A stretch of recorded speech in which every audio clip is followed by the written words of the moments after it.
Yeah.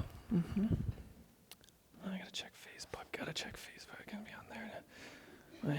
Yeah. Oh, gotta send a selfie with my friend. Yeah, there we go. Okay, just take a selfie here. Got the sign in it? Yeah, all right, good. Oh, text message. Oh, no, Mom, I'm gonna be all right. It's cool, Jesus. Emails, gotta get the emails going. Yep. No, man, I'm so stressed out, man. I'm just gonna look up meditation, Google meditation. Who am I? Yeah, that'll be good. What? Notification. Wait, what? TED Talk? What? Oh my God. Oh, no. Hey, how's it going? I was just checking some things there on my phone, my supercomputer that I keep in my pocket and I walk around with every day. Anybody here have a supercomputer in their pocket they walk around with every single day? Awesome. You know, I had a moment there where I got a little stressed out. Anybody here get stressed out by that supercomputer in your pocket? Raise your hand. Yeah. I'm going to ask you a very serious question right now, and it demands a very serious answer. And I just want you to kind of embody it. And it's, you know, I made a joke about it there, but I want you guys to think about who you really are. Who am I? Think about that. Really dig deep. Not just your name, not where you're from, not the job you have, or where do you go to school, or what your major is, or what you're about to do tomorrow, or what you're eating for lunch. It doesn't matter. I just want to know, who are you really? What do you bring to the table? What's the quality that makes you that shining star that everybody knows you for, that make people smile and laugh and maybe cry with joy? What's that thing? Who are you? I want you to take that. I want you to hold on to it. And we'll circle back to it at the very end, but it's so very important because we're each so very special. So I'm going to tell you who I am, if that's all right. I'm an entrepreneur. And basically what that means is that my entire life, I've been living fleeting moment and idea to fleeting moment and idea, trying to make sense of it all, connecting the dots and connect it back to human condition. And through that journey, which has been insane in some ways and awesome in others, I've discovered one incredible thing. And it took me quite a while to discover. The first thing was, well, there's actually two. So the first thing was, I'm an entrepreneur. See, I went through a series of denials that, I was an artist only, and then I was a business owner. And then I was going to combine both of those two things. And then, well, maybe I'm an entrepreneur, but I don't want to label myself. And so the cycle continues. And what's funny about it is that it actually led me to understand what I'm here today to talk to all of you about. And I actually believe it to be not only the biggest epiphany in my life, but an epiphany that I believe if I actually share it, could become an epiphany for all of you. So a little bit more into my story that makes me standing on this very stage a little bit of a full circle, if you will. So I grew up in a very small town where there were more cows on my street than people, actually. Sometimes I would talk to them when I got bored. And it gives you a sense of wonder that, you can't really see another house for a quarter mile or so, that there's no one else there to talk to except for your parents and brothers and sister, And it gives you that idea, that sense of there's something else beyond that hill, beyond those trees. And I think that's what started to fuel my curiosity. And so I took that curiosity and I became the worst student on planet Earth. I did not want to be in a classroom, ever. And it was pretty well known for the teachers and the people around me. Some of them are here. It's one of those things that you don't really know you're not into it when you're not into it. You're just kind of going through the motions. And it led me to my second journey, which was, sitting down with the principal of my high school and having him tell me, you're going to fail out of high school if you miss another day. Whoa. Okay. And he's like, look, my hands are tied. I like you, Robby, but I'm going to have to fail you if you show up, or if you don't show up again. Well, I showed up for the last 2 months of school because I thought that piece of paper was going to mean something in my life, and it did. But beyond that, I went into another situation, a secondary school situation, and that place happened to be right here, where we're sitting and where I'm standing. Now, that's where my negative behavior towards school got even worse. And it's because then I was paying for something, right? And so you're exchanging something and getting back this feeling of just angst and frustration and not being able to fit in and not knowing where your place is and why am I doing this? And again, that label thing came back. Oh, I don't want to be just that one thing. I'm better than that. I'm bigger than this, right? And it's really no offense to the teachers, the professors, and also the other students who wanted that path. I just didn't realize that I didn't. And when I exited schooling with my last semester hanging in the balance, that is actually the catalyst that brought me right back here. I actually truly believe that if I didn't leave then, I wouldn't have gone on to become an entrepreneur. And I think about those moments for a lot of people. Those moments where you know it's not right, you know it's a wrong feeling, it's a weird feeling, it's not fitting for you, it's not in alignment with your life. And so you start thinking about who you are, right? And sometimes you can't control those decisions, and that's okay. But most of the time you can. And so fast forward to where the entrepreneurial journey took me was actually to Los Angeles, California, to the center of what's being called Silicon Beach. Now, if you're all familiar with Silicon Valley and how technology has bloomed in Northern California, the same is happening in the southern part of the state, except for it's just much more sunny and the beaches are awesome. So as the money and the ideas and the entrepreneurs start to bleed south and from every other part of the nation and even in the world, I started to realize what really got me fired up, and it was the spread of ideas, the idea that communication is now secondary to everything else we've ever done in our life, meaning that we used to communicate first. Now it's even second, but secondary now means that it's all-consuming, right? So I'm kind of fascinated with three main things, and that's the ideas that people have and the stories that people have, the communication that technology has allowed to spread at a more rapid rate than ever, and identity, who we are.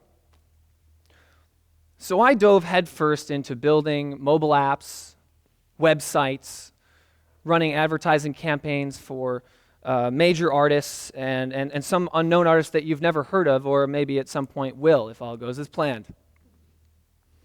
And what I found throughout every single one of those experiences, some incredible experiences, some epic failures, some successes, although we never really feel as though we're successful as entrepreneurs, it's just another journey in the life. So what I found was one main thing, is that no matter who built a product, let's say an app or a website, or who put out a piece of content like a music video or a piece of art, they all wanted the same thing from it, from a business perspective, and that was attention, right? But what I found with trying to go out and search and research where those people might be, right, what they might be talking about, and why they're there, all of you. This is me going out trying to find where you are, what you're talking about, why you're talking about, when you're talking about it, and when I can just insert that little piece of content up in the middle and you're just like, wow, this is amazing.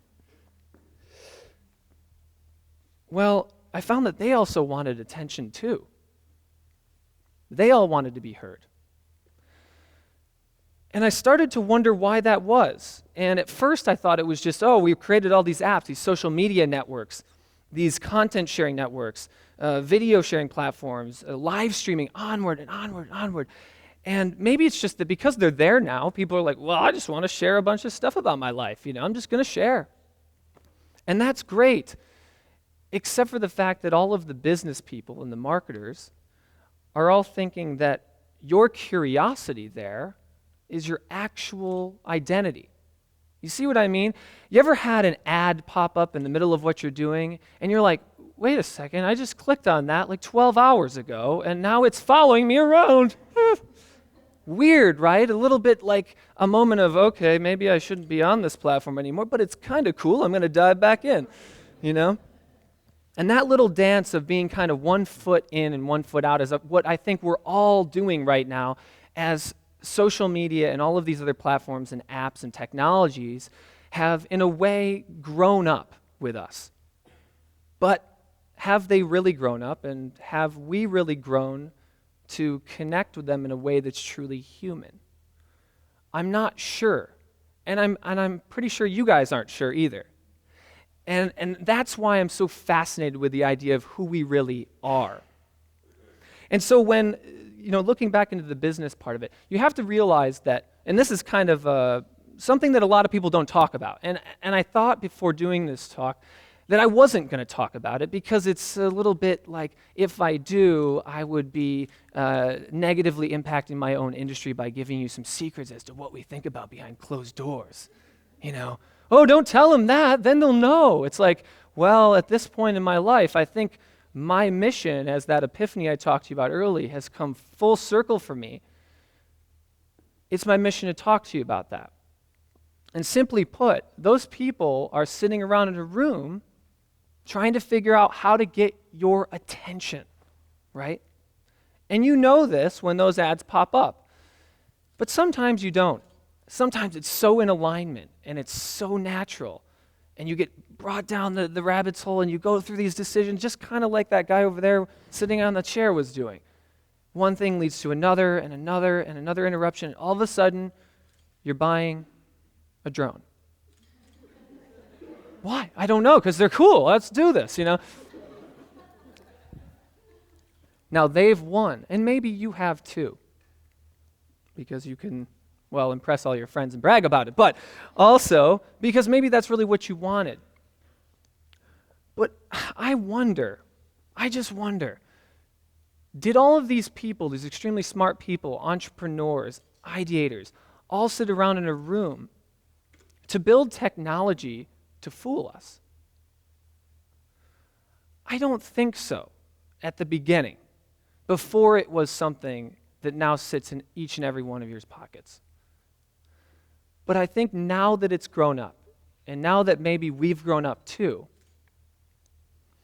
it's time to start thinking about how we're going to approach that mobile supercomputer. Because I'm going to tell you right now, they're not going to be the ones thinking about your approach, okay?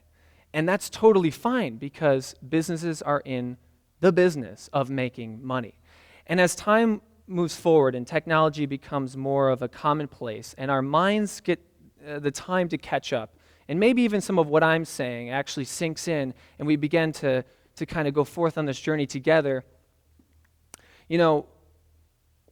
it's going to take a lot longer for the entrepreneurs and the ideators and the marketers to think for you than it will for you to think for yourself.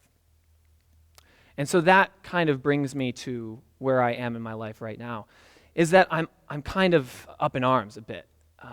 I would love to continue to do social media marketing campaigns and advertising campaigns. I would love to continue building apps and websites and help people produce videos and onward and onward and onward. But I would also like to protect, enable, and empower the masses.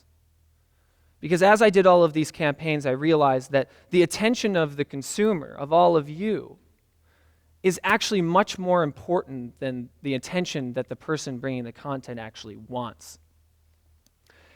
And really, to be honest, you all know that it's really, they're just adapting to your behavior, right? If you click on something, then they chase you, right? If you type in a field or your email address into a field, then they send you something. It's not like they're coming knocking on their door, they're all like, sloppy. They're coming in. They're like, okay, me and my friends are coming in for a huge party. We're going to have a barn burner. We're bringing 17 bottles of vodka. We're going to get hammered. It's going to be amazing. You're like, wait, I'm having dinner, like interrupting you. No, we're having dinner. This is awesome. We're sitting down at the table. They're just interrupting everybody. They're high-fiving. You're like, oh my God, I'm going to go to bed. This is ridiculous. They stay up partying and raging until 2 in the morning. You wake up and they're hungover on the couch. That didn't happen. But we think that's what's happening, really, right? When we get frustrated with that phone, when we take it out and we're like, again with the text messaging and the messages floating through space and bouncing off of satellites and back to Earth in 2 seconds flat. I mean, really, this is ridiculous. God. But it's hard not to be mad, right? At the constant interruption it provides. And I think we've all had a negative experience come from some of this technology as well. You can think about times when maybe a miscommunication has been had. Anybody here had miscommunicated via a text message, an email, an app, a message? Yeah, pretty much everybody, right? There's no way not to. So let's bring it back to who you are. But let's think about these guys building the technology and where it's got to too. And let's try to merge it together and see what we can do. Since these guys didn't build it to have this negative effect on you, and you know that it's in your best interest to control it, then really it's up to all of us at this point. And I believe that there is a revolution going on already. It's a social and cultural one that has been initiated via technology. So if you think the full circle of that we created technology. So remember that when you're mad, when you're frustrated, when you're upset, when maybe things aren't going your way via your supercomputer, right? That's another human being, right? On the other end. And it's also a human being that built the phone that you're holding. And it's a human being that built the app within it. And it's also a human being that is holding it. It's all very, very human. So what do we do when faced with this challenge of approaching our digital lives in a positive manner? I believe one word sums it up: empathy. To feel as though you are in someone else's shoes is something that is infinitely powerful within your life, in any way, shape, or form that you slice it. But especially when it comes to technology, when there is actually a separation between you and another person or another group of people. So I believe we're living in a revolution right now, and that revolution is all of us using these technology products to gain what I would say is an advantage over our previous human selves. So with that being said, what are you going to do with that privilege? What are you going to do with the phone in your pocket? Who are you going to be, yourself or someone that you're going to make up? Are you going to be real? Are you going to be empathetic towards your communication? Or are you going to be upset and angered and frustrated? Are you going to be beat down by it and exhausted by it and need meditation because of it? Or are you going to use it for good? See, I actually believe that right now we're living through the single greatest period of time in the history of the world. And the reason for that is simply because we can connect with anyone, anywhere, anytime, for as long as we want, anytime we want, at our discretion. Now, humans were built to want access and control, right? So you want access to everything. That's just human. But you also want to control it. Great. But if you actually think that you can open up your phones and your computers and your tablets and all the rest of your devices and think that you're going to limit your access and really have control, think again. It's utterly impossible. However, what is more possible is for you to go in it with an empathetic mindset, an understanding of who you are, your social identity. Because if you actually go into these apps and go into these messaging platforms and into your email and into all of these other multimedia experiences, understanding who you are and what you really bring to the table, you'll have no choice but to look at it as a way to embellish those incredible qualities that I asked you all to think of when I began. So you have a choice. Go out there and be that consumer. Consume, consume, consume, and let it happen. Or go out there and own your social media, own your social identity, own who you are and what makes you awesome, and truly make an impact on the next generation of technology, because I actually believe that will happen, that your hopes and dreams and aspirations and your ideas will spread if you allow them to, and it will then fuel the next generation of technology that, by the way, will actually help us all become better people. I choose to be the guy that stands right here, not the guy that sat in that chair. And I hope you do the same. Stay curious, stay courageous. Thank you so much.